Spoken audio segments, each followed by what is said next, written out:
Welcome to the SVG-TV Evening News and Sports for Thursday, March 27th. I'm Khalil Cato with the details. Foul play has been suspected in the death of a British national found in the waters off Buckermont around midday yesterday. The alarm was raised of an incident on the waters as smoke fumes were seen in the distance. According to information received, when the local Coast Guard service arrived on the scene, a yacht was on fire and a British national found close by floating on a life raft. Zulika Lewis tells us more on this developing story. Police here have ruled the death of British national John Edward Garner, discovered at sea on Wednesday afternoon, as a homicide. Even without a post-mortem, Commissioner of Police Michael Charles told members of the media that the 53-year-old, who is the resident of Norway, was seen floating on a raft with injuries to his head and legs. The body that was found, male, as that stated, there was injury to the body, and the person was taken to Milton Keynes Memorial Hospital, where he was pronounced dead by the doctor. We suspect in foul play. The body was discovered after the Coast Guard responded to a report of a burning yacht some 50 nautical miles west of Buckermont. Commissioner Charles said the deceased arrived in St. Vincent and the Grenadines by plane earlier this year with a female companion. Initial reports stated that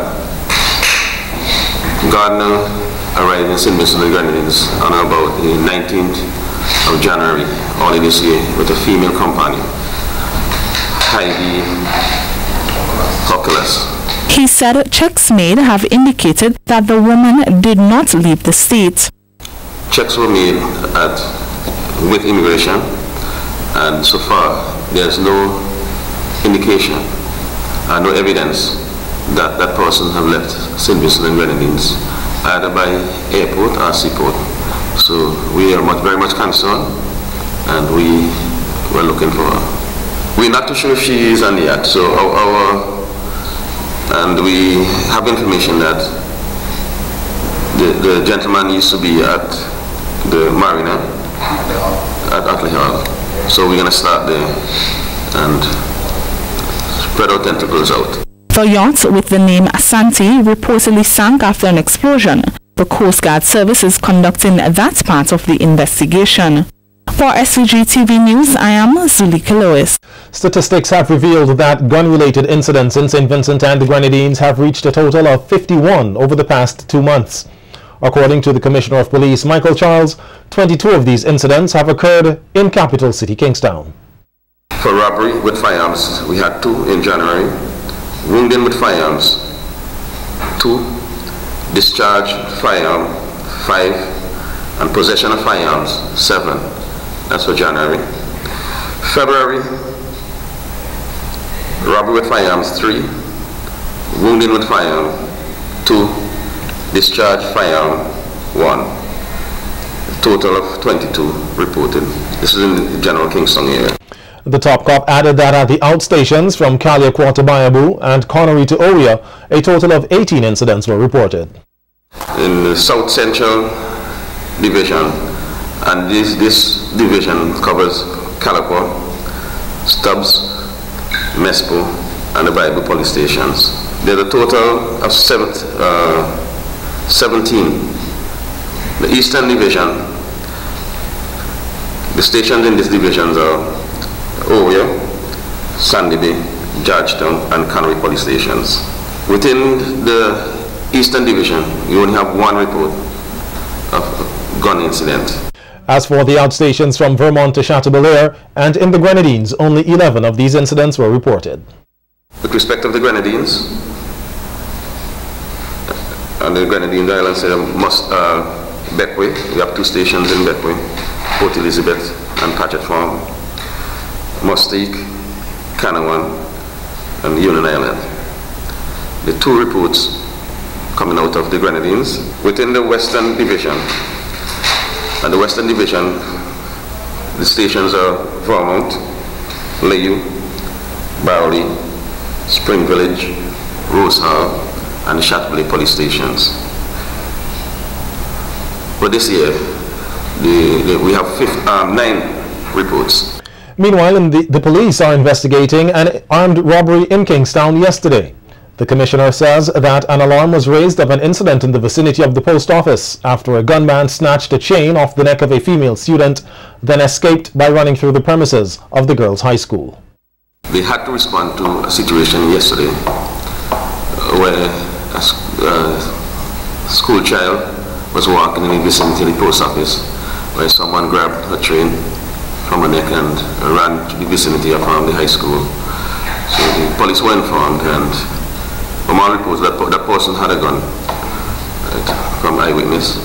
A 26-year-old laborer of Vermont has been arrested and charged for the death of Dylan Largo Lewis, an unemployed young man of Kingstown. Wendell O'Neill appeared at the Kingstown Magistrates Court this morning facing the indictable charge. He was not allowed to plea. O'Neill was remanded to custody until June 20th for the start of the preliminary inquiry. Lewis is said to have been in the Pauls Avenue area on May 19, 2013, when he sustained a single gunshot wound to the mouth, resulting in his death. The 13 former employees of the Windward Islands Farmers Association, WindFarm, are still in limbo, with no formal word yet as to how and when they will receive their outstanding salaries and severance. Former manager of WindFarm, Ina Richardson, told SVG-TV News in a telephone interview earlier today that over the past few weeks they have taken several steps in efforts to resolve the matter, but are yet to receive any concrete word on their outstanding payments. Richardson explains that they have since met with the Secretary of the Commercial, Technical and Allied Workers Union, CTAWU, Burns Bonity, and the Labor Department, and have also written to Prime Minister Dr. Ralph Gonsalves and Minister of Agriculture Saboto Caesar, who promised to follow up on the matter. Meanwhile, when SVG-TV News contacted the National Fair Trade Organization, Secretary Nayoka Abbott Balcom says that the National Fair Trade Organization, NFTO, which is the umbrella body of WindFarm, has not taken a decision on whether the former employees will be paid or how soon.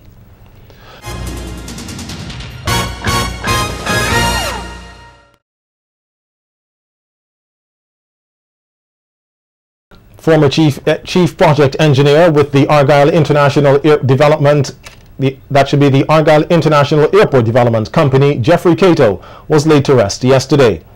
The service, which was held at the Kingstown Methodist Church, was attended by officials from government and various sectors of the country who turned out to pay in their numbers to pay their final respects to a man described as a nation builder. Kristen John Dean has more on the funeral service for the late Jeffrey Cato. A motivator, committed and a loyal man are just a few words used to describe Jeffrey Cato as persons bid him farewell at the service held at the Methodist Church Hall in Kingstown. Tributes were paid by a number of persons including staff of the International Airport Development Company, the Lions Club and Prime Minister Dr. Ralph Gonsalves. So sad that one is so gifted has left us so relatively young. But the good Lord knows best. I know that once I'm around, I will insist that something at the airport be called after Jeffrey Cato.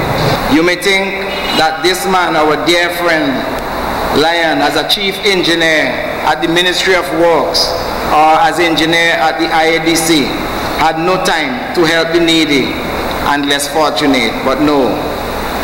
So great was the man's commitment to the movement that when it was time to build the airport and he realized he couldn't commit enough for us, he came to the club and informed us of his decision while reaffirming his loyalty and service to those who are in need of help.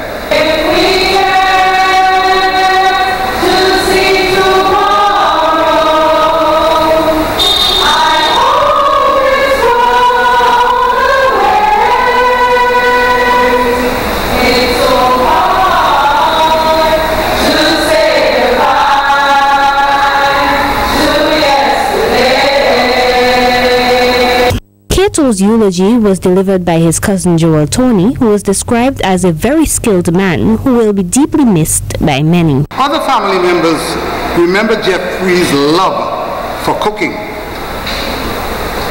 Relatives and friends look forward to delicious meals when they visited his home. He learned the art of baking, cake decorating, dress making, and other skills from his dear mother, Inez. Loyalty was one of Jeffrey's hallmarks.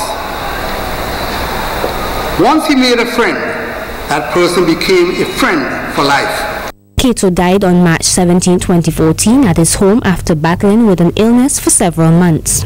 As an engineer, he served on many national projects including the Robica Bridge, the Canawan Jetport, and up to the time of his death, he was one of the main persons working on the latest capital project in this country's history. Kristen John Dean reporting for SVG-TV News. Under the theme proclaiming his excellence through song and praise, the C.W. Prescott Primary School today held its Easter Steel Pan concert. Delivering remarks, principal of the school, Yvette Antwine, explains that the members of the Steel Orchestra worked hard to put on a good show, adding that she's extremely proud to see the students giving praise to God using the steel pan. Today we have gathered here again to give God praise and to give Him thanks. We could have chosen any other form to give Him thanks here today. We could have allowed you to play any song, but today we would do it by giving Him praise and thanks via the steel pan. Today's event saw performances from students of grades 4, 5, and 6. Here's an excerpt from that concert.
The SVG Home Economics Association has embarked on a few activities on the heels of celebrating World Home Economics Day 2014.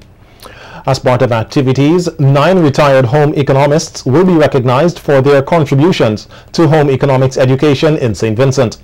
They are Zita Arthur, Alanza Daisley, Cordelia Gibson, Versil Jack, Patricia John, Norleen Kidd, Sonia Lewis, Ingrid Robinson, and Sylvina Rodney. Education Officer for Home Economics, Michelle Guy, says that the SVG Home Economics Association will pay homage to these retirees based on their sterling contributions over the years. The Caribbean and the world at large will have various celebrations. Countries can choose whatever activities they would like to. This year, the Home Ec Association will be honoring 9 of its members. They would have contributed significantly to the home economics education, that is, food and nutrition, home economics management, and clothing and textile. We really want to show our appreciation for the work they would have done. Of course, they would have laid the foundation for us, younger home economists, to follow. The award ceremony will take place on Saturday, March 29th at French's House in Kingstown from 7 p.m. World Home Economics Day is celebrated on March 21st every year.